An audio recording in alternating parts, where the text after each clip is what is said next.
నమస్తే, welcome to ప్రజా TV news with అఖిల. బులెటిన్ల ముందుగా హెడ్లైన్స్. శ్రీరాముడు అందరివాడు, సామాజికవేత్త సయ్యద్ హుస్సేన్ వ్యాఖ్యలు వైరల్.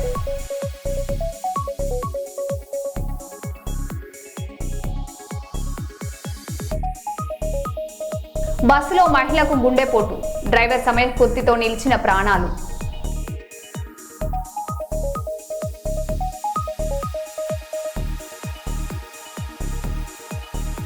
శ్రీశైలం జలాలు రాయలసీమకు విడుదల చేయాలి, నంద్యాలలో రైతు సంఘాల వినతి.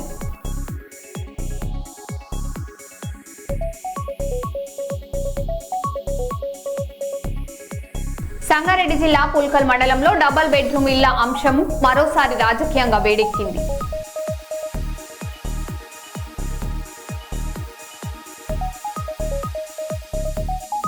మన్యంలో ఏనుగుల భీభత్సం, పంటలు ఇల్లు ధ్వంసం, భయంతో పరుగులు తీసిన గిరిజనులు.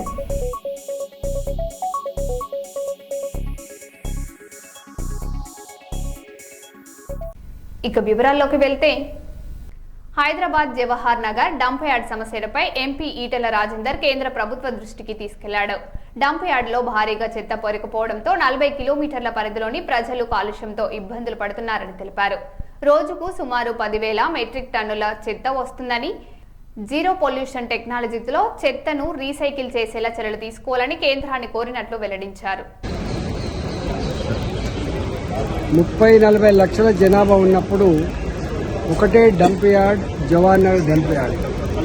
ఇవాళ హైదరాబాద్ జనాభా 1,40,00,000 జనాభా, ఇంకొక 40-50 లక్షల జనాభా రోజు వచ్చిపోతుంటారు.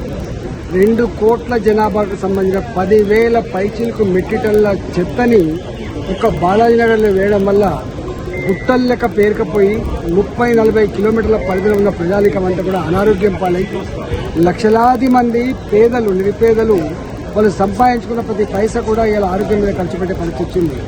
ఇలా అక్కడ పారేటువంటి కాలువలు కావచ్చు, ఆ పరిధిలో ఉన్నటువంటి చెరువులు కావచ్చు, మొత్తం దుర్గంధపూరితంగా మారడమే కాకుండా ఇవాళ బోర్లు వేసినా బావి తవ్వినా కూడా పనికిరాని నీళ్ళు వస్తూ ఉన్నాయి. దాని మీద కట్టరు కానీ తెలంగాణ 6 మంది ఎంపీలం ఈరోజు కలిసి ఇవాళ 10,000 మెట్రిక్ టన్నుల చెత్త ఒక దగ్గర వేయడం శ్రేయస్కరం కాదు. మీరు ఇంత టెక్నాలజీ పెరిగింది, ఇన్ని డబ్బులు ఖర్చు పెడతా ఉన్నారు, ప్రజల ఆరోగ్యంతో చిలకడ మారుతుందని చెప్పినప్పుడు దాన్ని జీరో పొల్యూషన్తో చేసే ప్రయత్నం చేస్తామని చెప్పి వారు మాటిచ్చింది. కట్టర్ గారు ఇలా కట్టర్ గారితో మాట్లాడడం జరిగింది. జవహర్ నగర్లో 1 కిలో చెత్త కూడా ఇప్పుడు వేయద్దు, చెత్తను బయట పంపించండి, చెత్తను జీరో పొల్యూషన్తో, ఇలా వాయు కాలుష్యం లేకుండా, నీళ్ళ కాలుష్యం లేకుండా, లిక్విడ్ వాటర్ లేకుండా అదంతా కూడా కొత్త టెక్నాలజీతో మీరు పెట్టే ప్రయత్నం చేయండి. జవహర్ నగర్ చూసిన తర్వాత తెలంగాణలో ఎక్కడ కూడా డంప్ యార్డ్ పెట్టింది ప్రజలు కూడా. ఇవాళ దాన్ని అర్థం చేసుకోమని చెప్పి కోరుతా ఉన్నా. ఇవాళ మీరు మా కట్టరు గారు ఇచ్చిన మాట ఏంటంటే, మేము ఎన్ని వేల కోట్ల రూపాయలను ఖర్చు పెట్టి ప్రజారోగ్యాన్ని కాపాడే ప్రయత్నం చేస్తాం. ఢిల్లీలో ఇంత ఆపరేట్ చేస్తూ ఉన్నాం మేము, ఇలా హైదరాబాద్ వాళ్ళు ఎక్కడ అని చెప్పి వాళ్ళు చెప్పింది. తప్పకుండా దాని మీద త్వరలో ఒక పరిష్కారం దొరుకుతుందని చెప్పి ఆశిస్తాం. అంటే ఏం చేస్తే బాగుంటుంది సార్? బయోగ్యాస్ కోసమా లేకపోతే ఇతరత్ర? అక్కడ ఎలక్ట్రిసిటీ జనరేషన్ స్టేషన్ పెట్టిండ్రు, కానీ పనిచేస్తున్నారు తెలియదు, పర్యవేక్షణ లేదు. అది మొత్తం కలిస్తే కూడా 3,800 టన్నులు పర్ డే కన్జంప్షన్ అని చెప్పిండ్రు. అక్కడ వచ్చేది 10,000 మెట్రిక్ టన్నులు, మొత్తం గుట్టలు లెక్క పేరుకపోతాం. అక్కడ ఎంత చెత్త అయితే వస్తుందో దానికి బయోడిగ్రేడబుల్, దానికి అవసరమైతే కొంత ఎరువుల కోసం పోవడం కానీ, కొంత గ్యాస్ ప్రొడక్షన్ కోసం పోవడం కానీ, కొంత చెత్త ఎలక్ట్రిసిటీ ప్రొడక్షన్ కోసం పోవడం చేయాలి. కానీ వాళ్ళు తీసుకున్న కాంట్రాక్టరు ఆయన రాసిన అగ్రిమెంట్ ఏందో తెలియక ఇవాళ అంతా కూడా పేరుకపోయింది. ఒక్క మాట చెప్పాలంటే ఇవాళ ఇంత గీ టెక్నాలజీలో, గీ కాలంలో ఇంత చెత్త ప్రజల ఆరోగ్యంతో చిరగడం అనేది సిగ్గుచేటనే విషయం. అక్కడ జేఏసీలు ఏర్పడి నేను సుప్రీంకోర్టులో కేసు వేసిన, ఆనాడు ముఖ్యమంత్రిగా ఉన్నటువంటి రేవంత్ రెడ్డి గారు కూడా కేసు వేసిండ్రు. మరి వారే ఇలా ముఖ్యమంత్రి అయిండ్రు. ఇలా ఎన్ని మీటింగ్లు పెట్టా కూడా దాని ఫలితం లేకుండా పోయింది. అందుకని ఇవాళ కట్టగాలు కలిసి దీనికి ఒక పరిష్కారం చెప్పమని చెప్పారు. అంటే మీరు కేంద్ర మంత్రులు కిషన్ రెడ్డి గారు ఉన్నారు, బండి సంజయ్ గారు ఉన్నారు కదా, మరి వాళ్ళు కూడా ప్రభుత్వంపై ఒత్తిడి తేవచ్చు కదా దీనిపై? 6 మంది ఎంపీలం పోయినాం. రెండో విషయం ఏంటంటే కుంపల్లి మేడ్చల్ ఫ్లైఓవర్ కావచ్చు, రోడ్డు కావచ్చు, అదేవిధంగా ఉప్పల్ గడికేసరి ఫ్లైఓవర్లు కావచ్చు, ఇలా కాంట్రాక్టర్ల యొక్క నిర్లక్ష్యం వల్ల, కాంట్రాక్టర్ల యొక్క దివాలా కోరుతనం వల్ల సంవత్సరాల తరబడి వాళ్ళవి ఉప్పల్ ఫ్లైఓవర్ కట్టకుండా, కుంపల్లి ఫ్లైఓవర్ కట్టకుండా మేము అనేకసార్లు వేడుకున్నాం, ఫ్లైఓవర్ కట్టేదేదో కడుతూ కానీ అటుపక్క ఇటుపక్క ఉన్న సర్వీస్ రోడ్లు మాత్రం మంచి డాంబర్ రోడ్లుగా మార్చండి, గుంతలు లేని రోడ్లుగా మార్చండి. 10,000 సంఖ్యలో ఇప్పటికే చనిపోతూ ఉన్నారని చెప్పి గడ్కరీ గారికి నేను స్వయంగా నాగపూర్ పోయి చెప్పొచ్చాను. వారు అనేకసార్లు ఆదేశాలు ఇచ్చారు, కానీ ఎక్కడనే ఉంటే మొత్తం 6 మంది ఎంపీలు తెలంగాణ రాష్ట్రం మొత్తంలో ఎక్కడైతే నేషనల్ హైవేస్ కింద పనులు జరుగుతూ ఉన్నాయో అవి ఫ్లైఓవర్లు కావచ్చు, అవి రోడ్లు కావచ్చు, అవి సర్వీస్ రోడ్లు కావచ్చు, ఆ పనులను కూడా త్వరలో చేయమని చెప్పడం. నెక్స్ట్ వీక్ వెంటనే ఒక రివ్యూ పెడతా అని చెప్పారు తెలంగాణ మీద. రెండవది, తక్షణమే గడికేశ్వర రూట్లో కానీ కొంపల్ రూట్లో కానీ గుంతలు లేని ఒక మంచి డాంబర్ రోడ్లు వితిన్ 10 days చేయాలని చెప్పి ఒక ఆదేశం ఇచ్చింది. నాకు తెలిసి ఈ 10 రోజుల్లో గడికేశ్వర వైపు ప్రయాణం చేసే ప్రయాణికులకు కానీ కుంపల్లి మేడ్చల్ వైపు ప్రయాణం చేసే వాళ్ళకి కానీ ఏ హడ్డిల్స్ లేకుండా, రోడ్ల మధ్యలో ఏవి హడ్డిల్స్ లేకుండా మొత్తం క్లీన్ డాంబర్ రోడ్ వేయించే ప్రోగ్రామ్ కూడా వితిన్ 10 days వేయబోతుంది. కర్నూలు నగరంలోని ఆర్ఎస్ రోడ్లో కొత్తగా వెలిసిన షాపింగ్ కాంప్లెక్స్ లో ఏఓఎం ఫ్యాషన్ ఎక్స్ప్లోర్ లో అన్ని రకాల జ్యువెలరీ ఉన్న షాప్ ను ప్రారంభించారు. పిల్లలు, పెద్దలు బ్యాంగిల్స్ తో పాటు రకరకాల జ్యువెలరీ అందుబాటులో ఉంచామని తెలిపారు.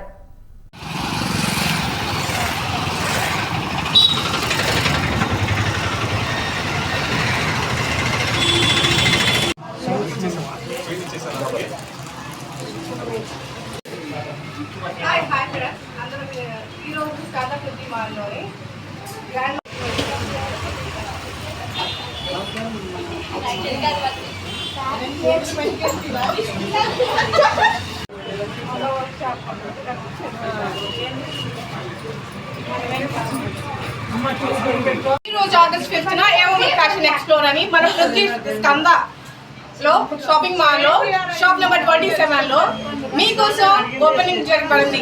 సో దాంట్లో American diamond jewellery and anti tarnish jewellery and Korean tips, ear rings and bracelets, bangles and hair bands, necklaces, kids accessories and kids return gifts, long chains and short chains, handmade jewelry and bridal jewelry and handbags and dresses wear kuda undi. Manki women's wear, Korean magic wear and western wear, ethnic wear and party wear and 2-piece sets and 3-piece sets also. So మీరందరూ వచ్చినట్లయితే launching offer తో 20% discount వరకు మీరు 20 days వరకు మీరందరూ కూడా దాన్ని grab చేయాలని కోరుకుంటున్నాను. వరంగల్ పోచం మైదానంలో దళిత క్రిస్టియన్ ఐక్య వేదిక ఆధ్వర్యంలో దళిత క్రిస్టియన్ పట్ల కేంద్రంలోని బీజేపీ ప్రభుత్వం చేపడుతున్న కార్యక్రమాలకు వ్యతిరేకంగా 5 రోజుల మహాదీక్ష కార్యక్రమం నిర్వహిస్తున్నామని దళిత క్రైస్తవ హక్కుల సంఘం రాష్ట్ర అధ్యక్షులు ఈర్ల కుమార్, వందలాది మంది దళితులు, క్రిస్టియన్లు పాల్గొన్నారు. ఈ సందర్భంగా ఈర్ల కుమార్లు మాట్లాడుతూ దేశంలో దళిత క్రైస్తవులపై బీజేపీ ప్రభుత్వం చేస్తున్న వ్యతిరేక విధానాలను కాంగ్రెస్ పార్టీ అడ్డుకొని వారి సమస్యల పరిష్కారం కోసం పోరాటం చేస్తుందని అన్నారు. మా వ్యక్తిగతాల కోసమో వ్యక్తిగత విషయాల కోసం మాట్లాడడం లేదు. భారత రాజ్యాంగంలో కులం మారితే మతం మారదు, కులం మారితే మతం మారదు, కులం మారితే మతం మారదు, కులం మారితే మతం మారదు, మతం మారితే కులం మారదు, మతం మారితే కులం మారదు. దళిత క్రైస్తవుల ఐక్యత వర్ధిల్లాలి, దళిత క్రైస్తవుల ఐక్యత. పార్లమెంట్ సమావేశం దళిత క్రైస్తవులు ఎస్సీ హోదా కల్పించాలి.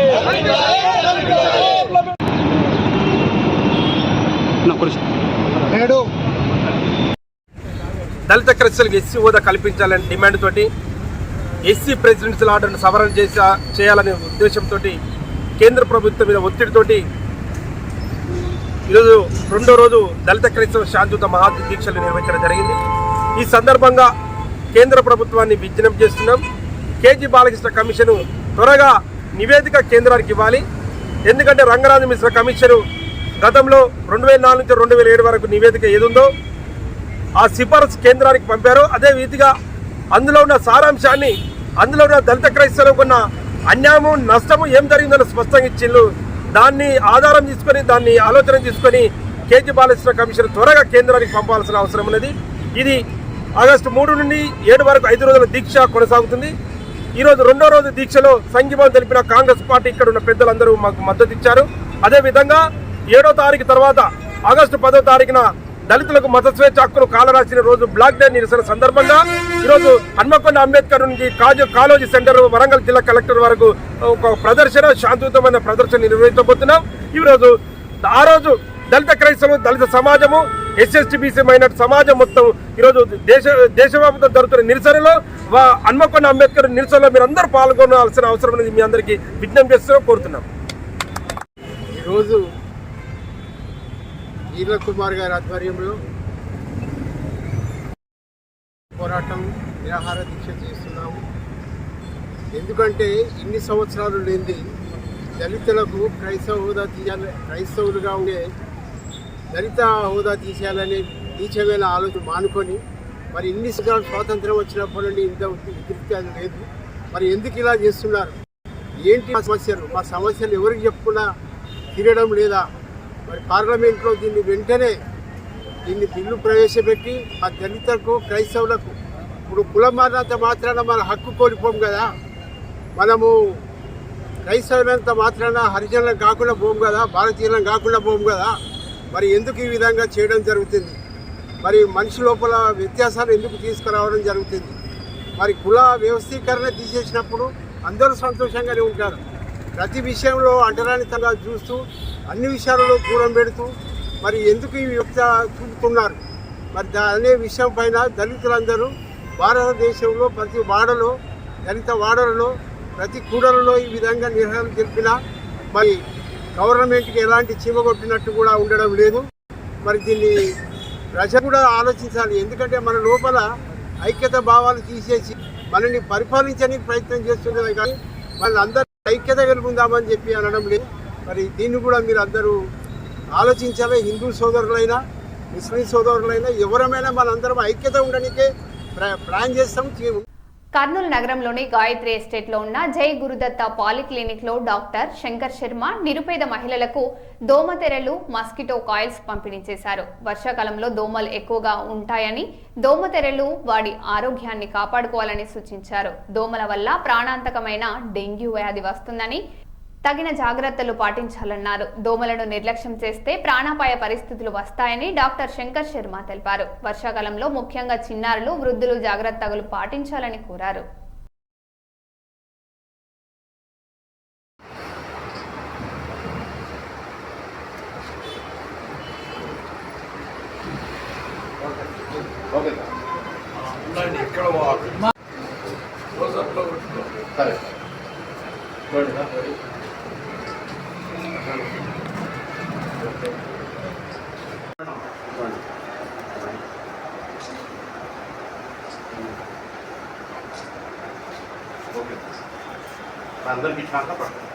స్థానిక గాయత్రి ఎస్టేట్లో గురుదత్త పాలిక్లినిక్లో మా సొంత క్లినిక్లో అత్యంత నిరుపేదలైన ఈ విమెన్కు ఈ సీజన్ పురస్కరించుకొని ఉధృతంగా తయారైన ఈ దోమలను కాటు నుంచి వాళ్ళని కాపాడుకోవాలని ఆల్అవుట్ మస్కిటో కాయిల్స్ మరియు మస్కిటో నెట్స్ ఇవ్వడం జరిగింది. ముఖ్యంగా మస్కిటోస్ రావడానికి, దోమలు రావడానికి కారణం ఏమంటే ఇంటి చుట్టూ పరిశుభ్రత లేకపోతే ఏ చిన్న రైన్ పడినా, కొంచెం పడినా వాన వాటర్ లాగింగ్ వలన ఆ బ్రీడింగ్ ప్లేస్ ఏర్పడుతుంది మస్కిటోస్కు. ఆ దోమలు కూడా ఎక్కువైతాయి. ఈ సీజన్లో మరి అనుకున్నంత వాన పడకపోయినా ఆ విచిత్రమేమో కానీ దోమలు మాత్రం విపరీతంగా ఎక్కువైపోయినాయి. ఈ దోమ కాటు వలన మలేరియా, డెంగీ ఫీవరు మరియు మెదడు వాపు వ్యాధి ఇటువంటి ప్రాణాంతకమైన వ్యాధులు, ఒక చిన్న మస్కిటో కాటుకు మనిషి ప్రాణం తీసే ఎఫెక్ట్ ఉంది.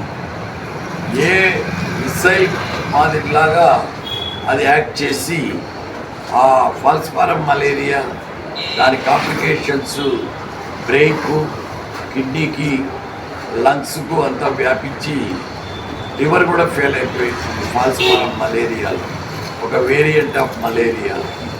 వాళ్ళు ఆ దోమకాటు వలన చికెన్ గినియా అని తీవ్రమైన మోకాళ్ళ నొప్పులు, జ్వరము వాటితో బాధపడతారు. డెంగీ ఫీవర్ లక్షణాలలో ఎక్కువగా అలసట ఉండడము, జ్వరం రావడము, తీవ్రమైన బలహీనతతో వాళ్ళు బెడ్రిడన్ అయిపోతారు. ప్లేట్లెట్ కణాలు పడిపోవడం వలన హెమరేజిక్ డెంగ్యూ అంటారు, దాన్ని హెమరేజిక్ షాక్ అంటారు. అంటే బీపీ పల్స్ పడిపోయి ప్రాణాపాయ పరిస్థితుల్లోకి వెళ్ళిపోతారు. అప్పుడు సింగిల్ డోనార్ ప్లేట్లెట్ ఇన్ఫ్యూజన్స్ ఇచ్చి ప్లేట్లెట్లను ఇచ్చి కాపాడాల్సి వస్తుంది. సో ఈ రకంగా ఇదే కాకుండా కలుషిత నీరు కూడా ఎక్కువగా ఉంటుంది ఈ కాలంలో. జాగ్రత్త పడకపోతే ఆ నీరు కలుషితమైన నీరు తాగడం వల్ల కూడా కలరా, టైఫాయిడ్, జాండీస్, గ్యాస్ట్రోఎంటరైటిస్ ఇలాంటి వ్యాధులు వచ్చే అవకాశం. ఇలా సీజనల్ వ్యాధుల పట్ల వీళ్ళకి అవగాహన కల్పిస్తూ ఈ వృత్తాభక్తిగా ఈ సేవా కార్యక్రమం చేయడం ఇక్కడ జరిగింది. పర్వతగిరి మండలంలోని గిరిజన హాస్టల్లో విద్యార్థులకు నాణ్యమైన భోజనం, మెరుగైన సౌకర్యాలు అందేలా చర్యలు తీసుకుంటున్నట్లు తహసీల్దార్ వెంకటస్వామి తెలిపారు. 6 గిరిజన హాస్టళ్లను ఆకస్మికంగా తనిఖీ చేసిన ఆయన మెనూ ప్రకారం ఆహారం అందిస్తున్నామన్నారు. ప్రతి హాస్టల్లో ఫిర్యాదు పెట్టెలు ఏర్పాట్లు చేసి సమస్యలను నేరుగా జిల్లా కలెక్టర్ దృష్టికి తీసుకెళ్తున్నామని చెప్పారు. అలాగే భూభారతి కార్యక్రమంలో భాగంగా రైతుల భూముల కొలతల ప్రక్రియను ప్రారంభించినట్లు వెల్లడించారు.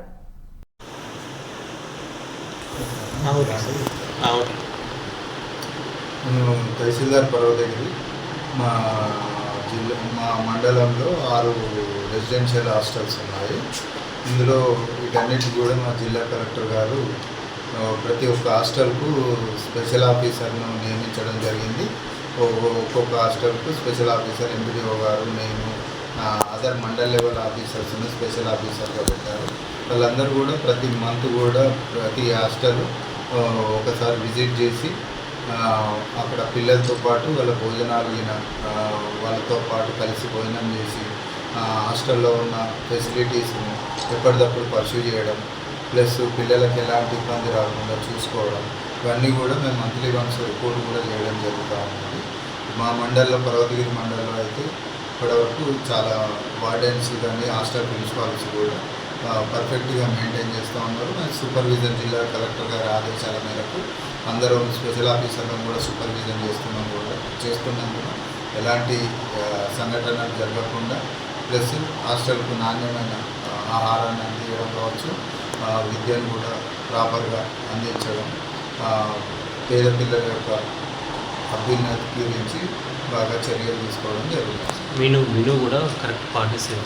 యాజ్ పర్ మెనూ ఏదైతే మన రాష్ట్ర ప్రభుత్వం గౌరవ ముఖ్యమంత్రి గారు పిల్లలకు మెనూ ప్రకారం, అంటే డే వైజ్గా ఒక్కొక్క టైప్ ఆఫ్ టిఫిన్ కావచ్చు, వాళ్ళకి ఇచ్చే ఆహారంలో డైలీ ఒక మెనూ ఉంటుంది. కూరగాయలు, పప్పు దినుసులు, మాంసకృతులు ఇలాంటివన్నీ కూడా. ఇవన్నీ ఏంటంటే మినరల్స్, విటమిన్స్ పిల్లలకు అందాలి, వాళ్ళు హెల్తీగా ఉండాలి. హెల్తీగా ఉంటేనే వాళ్ళు ఎడ్యుకేషన్ కూడా బాగా చదువుకోవడం జరుగుతుంది. పిల్లలు ఎలాంటి అంటే విటమిన్స్, మినరల్స్ లోపం లేకుండా ఉంటుంది. పేద పిల్లలు కనుక వాళ్ళపైన రాష్ట్ర ప్రభుత్వం కూడా ప్రతిష్టాత్మకంగా ఈ మంచి ఫుడ్, అంటే మంచి ఆహారాన్ని అందించాలన్న ఉద్దేశంతో డైలీ మెనూ అనేది కూడా ఉంటుంది.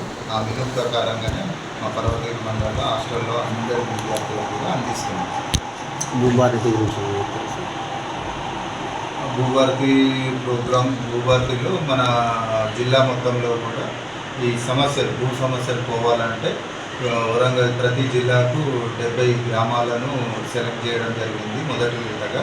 ఇందులో భాగంగా ఏంటంటే ప్రతి ఒక్క రైతు యొక్క ప్రతి ఒక్క భూమి ఎంజాయ్మెంట్ను ప్రతి ఇంచు టు ఇంచు కొలిసి రీసర్వే చేసి వాళ్ళ పేర్ల మీద ఒక్కొక్కరికి కూడా టెంపరీగా భూదార్ నెంబర్ ఇస్తారు. ఈ ఇవ్వడం వల్ల, ఈ సర్వే వల్ల ఏంటి అంటే ఫిజికల్గా గ్రౌండ్ లెవెల్లో ఎలాంటి వివాదాలు లేకుండా, ఒక్కొక్కరి నెంబర్ ఒకరికి మిస్ అయింది కానీ, లేకపోతే యాక్సిడెంట్ తక్కువ ఉన్నదని కానీ, ఇంకా ఏ టైప్ ఆఫ్ సమస్యలు ఉన్నా కూడా ఈ రీసర్వే వల్లనే సాధ్యమవుతుందని రాష్ట్ర ప్రభుత్వం, మన గౌరవ ముఖ్యమంత్రి గారు మరియు అలాగే మన రెవెన్యూ మినిస్టర్ గారు కలిసి ఈ ముందుగా ప్రతి జిల్లాకు ఒక 70 గ్రామాలను సెలెక్ట్ చేయడం జరిగింది. అందులో భాగంగా పర్వతగిరి మండలంలో 4 విలేజ్లను సెలెక్ట్ చేయడం జరిగింది మొదటి విడతగా. అందులో జమాల్పురం, చౌటపల్లి, రోళ్లకల్లు, గోపనపల్లి విలేజ్లను సెలెక్ట్ చేయడం జరిగింది. ముందుగా ఇందులో జమాల్పురం విలేజ్కి విలేజ్ బౌండరీ కూడా ఐడెంటిఫై చేయడం, స్టోన్స్ చేయడం జరిగింది. ఇప్పుడు గవర్నమెంట్ ల్యాండ్ ఐడెంటిఫికేషన్ జరుగుతూ ఉన్నది. గవర్నమెంట్ ల్యాండ్ల హద్దులు కావడంతో పట్టా ల్యాండ్ల యొక్క ప్రతి ఒక్క రైతు యొక్క ఎవరైతే ఎంతవరకు ఎంజాయ్మెంట్ ఉన్నారో వాళ్ళంతా సర్వే కూడా చేపట్టడం స్టార్ట్ అవుతుంది. ఈ మంత్లో ఆ వరకు కూడా జస్ట్ 1-2 మంత్స్ లోపల ఒక గ్రామం అయిపోతుంది అని అనుకుంటా ఉన్నాం. ఇది చాలా చిన్న విలేజ్. ప్రతి దానికి లైసెన్స్ సర్వేర్లను కూడా నియమించింది. ఆ లైసెన్స్ సర్వేర్లు ఏంటి అంటే ఒక రోజుకు మినిమం 40 నుంచి 50 ఎకరాల భూమిని సర్వే చేస్తారు వాళ్ళు. దానివల్ల ముందుగా ఈ చిన్న గ్రామాలను సెలెక్ట్ చేయడం జరిగింది. అలాగే నెక్స్ట్ విడత కూడా మళ్ళీ మిగతా విలేజ్లను సెలెక్ట్ చేస్తారు. ఇది 3 విడతలలో మొత్తం కూడా అయిపోతుంది. దాదాపుగా 1 year 1.5 year లోపల మొత్తం రాష్ట్రం మొత్తం కూడా మనకు రీసర్వే అనేది కంప్లీట్ అయిపోయిన తర్వాత ఎలాంటి డిస్ప్యూట్ లేకుండా వివాదాలు లేని భూ వ్యవస్థను తీసుకురావడం గురించి భూభారతి చట్టాన్ని తీసుకురావడం జరిగింది. ఇందులో భాగంగా అన్నీ కూడా ప్రతి ఒక్క రైతు యొక్క మ్యాప్ అంటే ఎంజాయ్మెంట్ మ్యాప్ కూడా భూభారతి పోర్టల్లో అప్లోడ్ చేయడం జరుగుతుంది. విత్ కోఆర్డినేట్స్తో పాటు అంటే అక్షాంశాలు రేఖాంశాలతో యుక్తంతో కూడిన మ్యాప్ను ఆ రైతు యొక్క భూమి ఎంత ఉంటుందో వాస్తవ భూమి వాస్తవంగా ఉన్న నెంబర్ ఇదంతా కూడా మ్యాప్ ద్వారా భూభారతి పోర్టల్లో అప్లోడ్ చేస్తాం. జమ్మికుంటలో బీజేపీ ఎస్సీ మోక్ష కార్యవర్గ సభ్యుడు రాజేష్ ఠాకూర్ జన్మదిన వేడుకలు సేవా కార్యక్రమాలతో నిర్వహించారు. బొమ్మలగుడిలో అన్నదానం నిర్వహించడంతో పాటు ఆబాది ప్రైమరీ పాఠశాల విద్యార్థులకు పుస్తకాలు, పెన్నులు పంపిణీ చేశారు. ఆర్భాటాలకు దూరంగా సేవా కార్యక్రమాలు చేపట్టడం అభినందనీయమని పలువురు కొనియాడారు. అనంతరం కేక్ కట్ చేసి రాజేష్ ఠాకూర్ ను జన్మదిన శుభాకాంక్షలు తెలిపారు. 9 మందిని పంపించామని చెప్పినాం కదా, చాలా ఇందులోకి వెళ్ళి కూడా కలెక్టర్ తయారయ్యాడు. ఇక్కడికి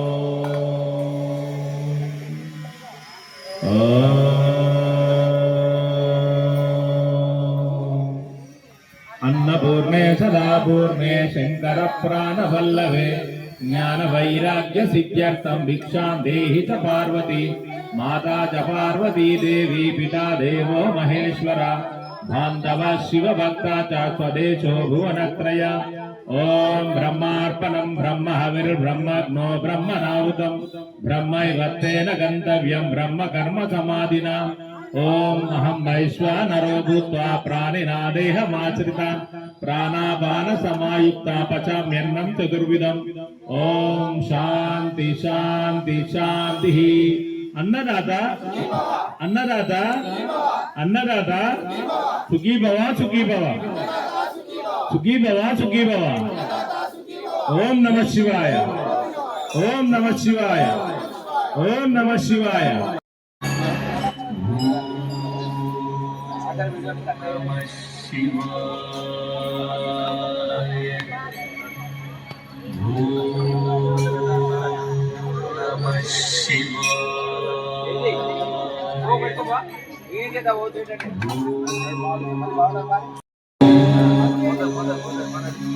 రాష్ట్రంలో రైతులు తీవ్ర ఇబ్బందులు ఎదుర్కొంటున్నారని ఆరోపణలు వెలువెత్తుతున్నాయి. సాగునీరు, యూరియా కొరతతో పంటలు దెబ్బతింటున్నాయని రైతులు ఆవేదన వ్యక్తం చేస్తున్నారు. పండించిన పంటలకు సరైన ధర లభించడం లేదని, ప్రభుత్వం కొనుగోళ్ల నిర్లక్ష్యం వహిస్తుందని విమర్శిస్తున్నారు. రైతాంగ సమస్యలను తక్షణమే పరిష్కరించి సాగుకు అవసరమైన వసతులు కల్పించాలని ప్రభుత్వాన్ని డిమాండ్ చేస్తున్నారు.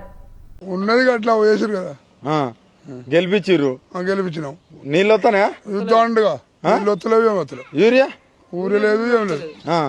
ఎట్లా ఉంది మొత్తం రైతుల పరిస్థితి? ఎట్లుంది పరిస్థితి? చచ్చిపోయేదాకా పరిస్థితి వచ్చింది. ఊరు వేసుకుంటారు, ఊరేసుకున్న పరిస్థితి ఉంది. కాంగ్రెస్ రావాలి, మార్పు రావాలన్నారు. అందరు ఊరికి అమ్మ కొత్త ఎమ్మెల్యే రావాలి, కొత్త ఎమ్మెల్యే కొత్త రావాలన్నారు. కొత్తగా వచ్చింది ఎట్లున్నది? ఇప్పుడు ఇప్పుడు ఇప్పుడు కనబడుతుంది, పదలకు ఇప్పుడు కనబడుతుంది. మళ్ళీ వేస్తారు ఓటు కాంగ్రెస్ దండగా దండగా వచ్చి అడిగితే ఏం చెప్తారు? ఏం చెప్తారు? ఆయనకే ఆయాలి. ఎవరికి? మన కేసీఆర్ మంచి కేసీఆర్ ఓడిరు. ఎందుకు ఓడగట్టిరు?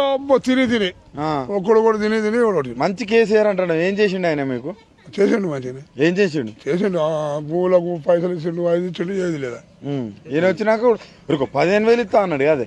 ఏది 15,000 లేవు, ముసలిలో 4,000 ఇస్తా అన్నాడు. 4,000 కూడా లేవు, ఏది కూడా లేవు, ఏది లేవు. మరి ఎట్లా బతకాలి మరి? ఏ కూలి కూడా లేవు. కూలి పోతామంటే కూలి కూడా లేదు. కూలి కూడా లేదు, రైతులకు కూలీలు లేవు, ఏం లేవు. భూములు ఉంటే పంటలకు లేదు, ఏం లేదు, ఏది లేదు. పండించిన పంట కొంటారా? ఏది పంటలు లేదు, నీళ్ళే లేవు, అనలేదు. కాలువ వచ్చిన నీళ్ళు పెట్టుకున్నామంటే కాలువ లేదు. కాళేశ్వరం నీళ్ళు వచ్చేదేనా మీకు? వచ్చేది వచ్చేది. మరి ఇప్పుడు ఆయన ఏమంటున్నాడు, అసలు కాళేశ్వరం నీళ్ళే పనికి రావని రేవంత్ రెడ్డి అంటుండే. ఇప్పుడు ఎట్లా చూస్తారు రేవంత్ రెడ్డి మాటలు? ఏమో మళ్ళీ వచ్చి ఓటు అడిగితే ఏం చెప్తావు? ఏనంట డైరెక్ట్ మొగం మీద ఏది ఇప్పుడు. అప్పుడు 10 సంవత్సరాలు పోయింది కాలం. ఇప్పుడు ఇది గెలిపితే ఇప్పుడు పోయింది, మళ్ళీ పోయింది. ఇబ్బంది అవుతుంది మొత్తానికి. మొత్తం ఇబ్బంది. రైతులు బతికే పరిస్థితి ఉందా? లేదు. ఇప్పుడు ఏం పోతారు దండగా బాకీ లేచి ఊరు వేసుకొని చేస్తారు. అన్ని ఆగమైపోతాయి. 2034 దాకా నేనే అంటాడుగా. ఏడు దండగా మళ్ళీ కూడా వెళ్తా అంటాడు. దండగా ఆయన అనుకుంటాడు కానీ దండగా ఆయన ముఖం చూసి ఓటేస్తారా? ఏరు రైతును రాజుని చేస్తా అంటాడుగా. దండగా ఏది రాజు దొరలే దండగా. మహిళలకు ఫ్రీ బస్ అన్నాడు. ఒక్కళ్ళకి ఇచ్చిండు ఫ్రీ బస్సు. వాళ్ళు కూడా బస్సులే పోతులే పాపం. వాళ్ళు రాత్రి అయితే ఆడిని సచ్చి ఆడిని అంటారు. వాళ్ళది ఇబ్బంది ఉంది. మరో బులెటిన్లో మళ్ళీ కలుద్దాం. Stay tune.